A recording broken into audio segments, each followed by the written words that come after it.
Item ಯಾವುದೇ ಇರಲಿ try ಮಾಡಿ ಆಚಿ ಚಿಕನ್ ಮಸಾಲಾ. ಬೆಂಗಳೂರಿನ ಅಪಾರ್ಟ್ಮೆಂಟ್ ನಿವಾಸಿಗಳ ದೀರ್ಘಕಾಲದ ಸಮಸ್ಯೆಗಳಿಗೆ ಮುಕ್ತಿ ಹಾಡುವುದಕ್ಕೆ ರಾಜ್ಯ ಸರ್ಕಾರ ಇದೀಗ ಮಹತ್ವದ ಹೆಜ್ಜೆ ಇಟ್ಟಿದೆ. ಅಪಾರ್ಟ್ಮೆಂಟ್ ಮಾಲೀಕತ್ವ ಹಾಗೂ ದಿನನಿತ್ಯದ ನಿರ್ವಹಣೆ ವಿಚಾರದಲ್ಲಿ ಬಿಲ್ಡರ್ಗಳು ಮತ್ತು ನಿವಾಸಿಗಳ ನಡುವೆ ಉದ್ಭವಿಸ್ತಾ ಇರುವ ನಿರಂತರ ವಿವಾದ ಹಾಗೂ ತೊಂದರೆಗಳನ್ನು ಮನಗಂಡಿರುವ ಸರ್ಕಾರ ಇದಕ್ಕೆ ಸಂಬಂಧಪಟ್ಟಂತೆ ಹೊಸ ನಿಯಮ ಹಾಗೂ ಕಾಯ್ದೆ ತಿದ್ದುಪಡಿ ತರುವುದಕ್ಕೆ ಗಂಭೀರ ಚಿಂತನೆ ನಡೆಸಿದೆ.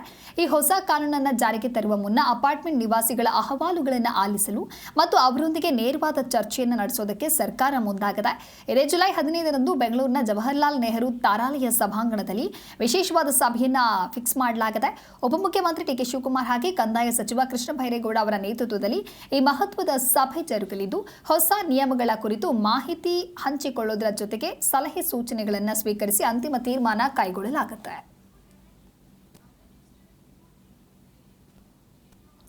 ನಗರಾಭಿವೃದ್ಧಿ ಸಚಿವ ಕೃಷ್ಣ ಬೈರೇಗೌಡ ಏನ್ ಹೇಳಿದ್ದಾರೆ ಬನ್ನಿ ನೋಡೋಣ. ಬಹಳ ವರ್ಷಗಳಿಂದ ಬೆಂಗಳೂರಿನ ಅಪಾರ್ಟ್ಮೆಂಟ್ ಮಾಲೀಕರು ಅಪಾರ್ಟ್ಮೆಂಟ್ನ ಮಾಲೀಕತ್ವ ಮತ್ತು ನಿರ್ವಹಣೆ, ಓನರ್ಶಿಪ್ ಮತ್ತು ಮ್ಯಾನೇಜ್ಮೆಂಟ್ ಇದಕ್ಕೆ ಸಂಬಂಧಿಸಿದ ಹಾಗೆ ಹೊಸ ಸುಧಾರಿತ ಕಾನೂನನ್ನು ತರಬೇಕು ಅಂತ ಒತ್ತಾಯ ಮಾಡ್ತಾ ಬಂದಿದ್ದಾರೆ. ನಮ್ಮ ಸರ್ಕಾರ ಅವರ ಒತ್ತಾಯವನ್ನು ಗಮನಕ್ಕೆ ತೆಗೆದುಕೊಂಡಿದೆ. ಈ ಹಿನ್ನೆಲೆಯಲ್ಲಿ ಮಾನ್ಯ ಮುಖ್ಯಮಂತ್ರಿಗಳಾದಂಥ ಶ್ರೀ ಡಿ ಕೆ ಶಿವಕುಮಾರ್ ಅವರ ಸೂಚನೆಯಂತೆ ಒಂದು ಹೊಸ ಕಾನೂನನ್ನು ಕೂಡ ನಾವು ತಯಾರು ಮಾಡಿದ್ದೇವೆ.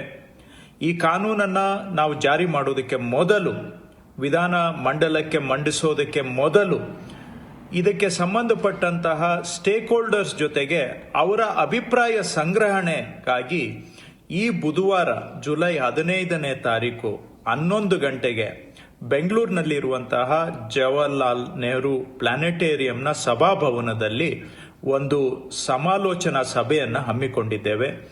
ನಿಮಗೆ ಇದರ ಬಗ್ಗೆ ಏನಾದರೂ ಸಲಹೆ, ಸೂಚನೆ, ಅಭಿಪ್ರಾಯ ನೀಡುವಂಥದ್ದು ಇದ್ದರೆ ಈ ಸಭೆಯಲ್ಲಿ ಭಾಗವಹಿಸಿ ತಮ್ಮ ಅಭಿಪ್ರಾಯವನ್ನು ಹಂಚಿಕೊಳ್ಳಬೇಕಾಗಿ ಇದರ ಮುಖಾಂತರ ಕೋರುತ್ತಿದ್ದೇನೆ.